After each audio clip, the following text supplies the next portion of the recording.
Hey guys good evening. এটা বিশেষ ভিডিঅ'লৈ আপোনালোকৰ মাজলৈ আহিছোঁ। ভিডিঅ'টোত যাতে কোনো ধৰণৰ বিতৰ্কৰ সৃষ্টি নকৰে। তো গাইজ পথাৰ আমাৰ, বজাৰ আমাৰ, এইটো স্পষ্ট কথা, এইটো চিধা কথা। তো গাইজ আমাৰ অসম ৰাজ্যখনত প্ৰায় 25টা মানৰ পৰা 26টামান ধৰ্ষণ বলৎকাৰৰ ঘটনা সংঘটিত হৈ গ'ল আমাৰ সমগ্ৰ ৰাজ্যখনত দেখিবলৈ পোৱা গৈছিল। শিৱসাগৰত দেখিবলৈ পোৱা গ'ল, তিনিচুকীয়াত দেখিবলৈ পোৱা গ'ল, তাৰপাছত নগাঁও ঢিংগত দেখিবলৈ পোৱা গ'ল, মচলপুৰ, হোজাই, যোৰহাট, তিতাবৰ, এনেকুৱা বিভিন্ন ঠাইত বিভিন্ন ধৰণৰ ধৰ্ষণ বা বিভিন্ন ধৰণৰ বহিৰাগতৰ আক্ৰমণ দেখিবলৈ পোৱা গৈছিল। আৰু বৰ্তমান দেখিবলৈ পোৱা গৈছে তাৰ ওপৰত উচিত শাস্তি তেওঁলোকক দিয়া হোৱা নাই। আৰু বৰ্তমান বিভিন্ন দল সংগঠনে প্ৰতিবাদ সাব্যস্ত কৰি আছে, বৰ্তমান প্ৰতিবাদ সাব্যস্ত কৰি থকা দেখিবলৈ পোৱা গৈছে। তো গাইজ যে অসমীয়া ছোৱালীক, অসমীয়া যুৱতীক ধৰ্ষণ কৰিব, বলৎকাৰ কৰিব, তেওঁলোকক উচিত শাস্তি নাপাব। আৰু তেওঁলোকৰ চালানী মাছ, তেওঁলোকৰ চন্দা মাছ খায়ে আপোনালোকে ভুল গৈ থাকিব নেকি কওকচোন? যি মাছত আপোনালোকে বছৰ বছৰ ধৰি আপোনালোকে খাই আছিল ইউৰিয়া দিয়া মাছ, গম পাই নাই কওকচোন? আৰু আপোনালোকে উপলব্ধি কৰিছিলনে যে গেছ, যে চুগাৰ, যে কঁকাল বিষ, পেটৰ বিষ, মূৰৰ বিষ, যে এপেণ্ডিছ, গলবাৰ্ডাৰ, পাথৰ, এনেকুৱা ধৰণৰ ডাঙৰ ডাঙৰ বেমাৰবোৰ ক'ৰ পৰা হৈছিল আপোনালোকে কওকচোন? ভাবকচোন যে য'ত দিব লাগিছিল 50%, তাত যদি 90%তে ঔষধ দি মাছটো উৎপাদন কৰিছিল, য'ত মাছটো হ'ব লাগে ইমানটো যদি হয় 10 কেজি, আৰু আপোনালোকে কওকচোন সেইটো মাছ আপোনালোকে তেলত দি ফ্ৰাই কৰি, টেঙা দি, বিলাহী দি, লাও দি, যিয়েই দি নবনাওক কিয় বনাইছিল বা খাইছিল, বৰ্তমান এতিয়াও লোভৰ পানী সকলোৱে পৰি আছে।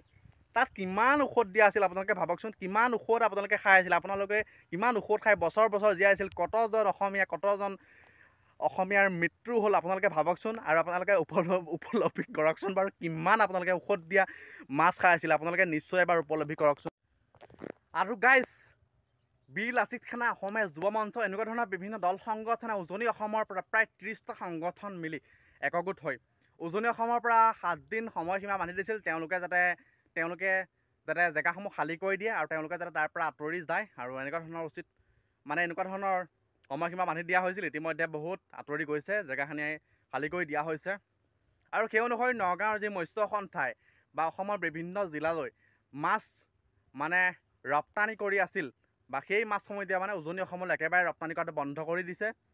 আৰু আপোনালোকে কওকচোন, অসমীয়া যুৱতীক, অসমীয়া ছোৱালীক ধৰ্ষণ কাণ্ড বা বলৎকাৰ কাণ্ড সংঘটিত হৈ থাকিব, তেওঁলোকৰ মাছ খাই আপোনালোকে কি মুখৰে মাত নেমাতিব নেকি? আপোনালোকে কওকচোন। মাছ নাখাওঁ লাগিলে, জাতিতকৈ মাছ কেতিয়াও ডাঙৰ হ'ব নোৱাৰে। অসমীয়া যুৱকে কি কৰিব নোৱাৰে? অসমীয়া মানুহে কি কৰিব নোৱাৰে? আপোনালোকে কওকচোন। অসমীয়া মানুহে সকলো কৰিব পাৰে আৰু নোৱাৰা নহয়।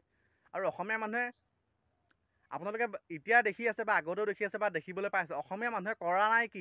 অসমীয়া মানুহে কৰিব নোৱাৰে কি? আপোনালোকে কওকচোন। আপোনালোকে নিজকে এবাৰ সুধি চাওকচোন এজন অসমীয়া হিচাপে। আৰু জাতিতকৈ মাছ কেতিয়াও ডাঙৰ হ'ব নোৱাৰে। আৰু যদি আপোনালোকে আগ্ৰহী যে মাছ ব্যৱসায় কৰিব বিচাৰে, শিৱসাগৰ, যোৰহাট, গোলাঘাট, চৰাইদেউ, তিনিচুকীয়া, যদি মাছ ব্যৱসায় কৰিবলৈ আপুনি আগ্ৰহী, তেন্তে হ'লে ডেছক্ৰিপশ্যনত এটা কণ্টেক্ট নাম্বাৰ দিয়া আছে, তাত যোগাযোগ কৰক। অতি শীঘ্ৰে আপুনি ব্যৱসায় এটা আৰম্ভ কৰিব পাৰিব। আৰু পথাৰ আমাৰ, বজাৰ আমাৰ। বিয়া সভা এনেকুৱা ধৰণৰ অনুষ্ঠানবোৰত চালনী মাছ, চন্দা মাছ খাইছিল, বহুতৰ বেমাৰ হৈছিল, বহুতৰ বিভিন্ন ধৰণৰ বেমাৰ হোৱা দেখিবলৈ পোৱা গৈছিল। কিন্তু অসমীয়া লোকসকলে, অসমীয়া থলুৱা ব্যৱসায়ীসকলে লোকেল মাছ ব্যৱসায় কৰিব কি নোৱাৰিব নেকি? কি অসমীয়া মানুহে সেইবোৰ কৰিব নোৱাৰিব নেকি? মাছ মাৰিব নোৱাৰিব নেকি? অসমীয়া মানুহে নদীত মাছ মাৰি বজাৰত বেচিব, সেইটো গাঁৱে গাঁৱে বেচিব, কিয় নোৱাৰিব নেকি? অসমীয়া মানুহে কি নোৱাৰে? সকলো পাৰিব, চেষ্টা কৰিলে সকলো পৰা যায়, হয় নহয়? আৰু গাইজ মাছ সদায় পাব, টেঙাৰ লগত খাবলৈ, শাকৰ লগত খাবলৈ সদায় পাব, কিন্তু জাতিটো কেতিয়াও নাপাব, গম পায়নে নাই?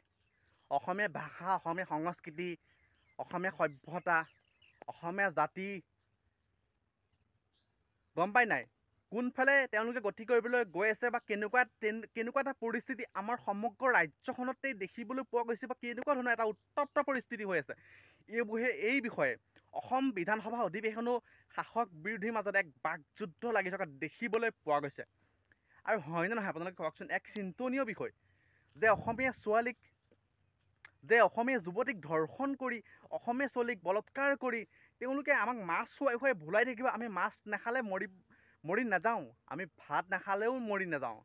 কিন্তু তেনেকুৱা ধৰণৰ ঘটনা সংঘটিত হৈ আছে। আপোনালোকে কওকচোন, কি ফালে গতি কৰি আছে, কি হ'বলৈ গৈ আছে, ভৱিষ্যত প্ৰজন্ম কি হ'ব, ভৱিষ্যত জীৱন আমাৰ কি হ'বলৈ গৈ আছে ভাবকচোন। এক চিন্তনীয় বিষয় হৈ পৰিছে, আপোনালোকে হয় নে নহয় এবাৰ উপলব্ধি কৰকচোন। কিহৰ কাৰণে এইবোৰ ঘটনা সংঘটিত হৈ আছে কওকচোন। ৰাজ্যখনত বহিৰাগতৰ আক্ৰমণ, বলৎকাৰ, ধৰ্ষণ, ডকাইত তেনেকুৱা ধৰণৰ ঘটনাবোৰ হৈ আছে। তো গাইছ, নগাঁৱৰ পৰা অসমৰ বিভিন্ন জিলালৈ যি মাছ ৰপ্তানি কৰা হৈ আছিল বা হৈ থকা দেখিবলৈ পোৱা গৈছিল, সেয়া সম্পূৰ্ণৰূপে বন্ধ কৰি দিয়া হৈছে নগাঁও মৎস্য সন্থাৰ ফালৰ পৰা। আৰু এতিয়া কি আৰু অসমীয়া যুৱকে কি মাছ ব্যৱসায় কৰিব নোৱাৰিব নেকি? অসমীয়া যুৱকে কি মৎস্য উৎপাদন কৰিব নোৱাৰিব নেকি? আৰু দেখিবলৈ পোৱা গৈছে নিউজত বা বিভিন্ন সংবাদ মাধ্যমবোৰত যে যি চব্জি নগাঁও চুলুঙৰ পৰা, যে খাৰুপেটীয়াৰ পৰা যে বিভিন্ন বজাৰলৈ ৰপ্তানি কৰা দেখিবলৈ পোৱা গৈছে, সেইসমূহ বন্ধ কৰি দিম বুলি কৈছে। কি অসমীয়া যুৱকে কি খেতি কৰিব নোৱাৰিব নেকি? এনেই মাটি পৰিছে, খেতি কৰক। খেতি কৰিলে বজাৰ আমাৰ হ'ব, বজাৰ আমাৰ দখললৈ আহিব, তেওঁলোকে দখল কৰিব নোৱাৰিব। আৰু অসমৰ মাননীয় মুখ্যমন্ত্ৰী হিমন্ত বিশ্ব শৰ্মা ডাঙৰীয়াই যে বিধানসভা অধিৱেশন হৈ আছে, তাত এক স্পষ্ট কথা কৈছে যে অসমখন মিয়াৰ হাতলৈ নিবলৈ দিয়া নহ'ব আৰু নিদিওঁ। এইটো স্পষ্ট কথা আৰু এইটো চিধা কথা। এইটো মই কোৱা নাই, এইটো অসমৰ মাননীয় মুখ্যমন্ত্ৰী হিমন্ত বিশ্ব শৰ্মা ডাঙৰীয়াই বিধানসভা অধিৱেশনত এইটো মন্তব্য প্ৰদান কৰিছে। আৰু শাসক বিৰোধীৰ মাজত এক তীব্ৰ বাকযুদ্ধ দেখিবলৈ পোৱা গৈছে। তো গাইছ, পথাৰ আমাৰ, বজাৰ আমাৰ আৰু গাইছ, আপোনালোকে যদি মোৰ নয়ন পুষ্ট ব্লগ চেনেলটো নতুনকৈ ভিডিঅ'সমূহ চাই আছে, প্লিজ চেনেলটো ছাবস্ক্ৰাইব কৰি ভিডিঅ'টো লাইক কমেণ্ট কৰি দিব, শেষলৈকে চাব। আৰু তো গাইছ, আজিলৈ ভিডিঅ' ইমানে, এটা নতুন ভিডিঅ' লৈ আহিছোঁ। টাটা বাই বাই, জয় অসম।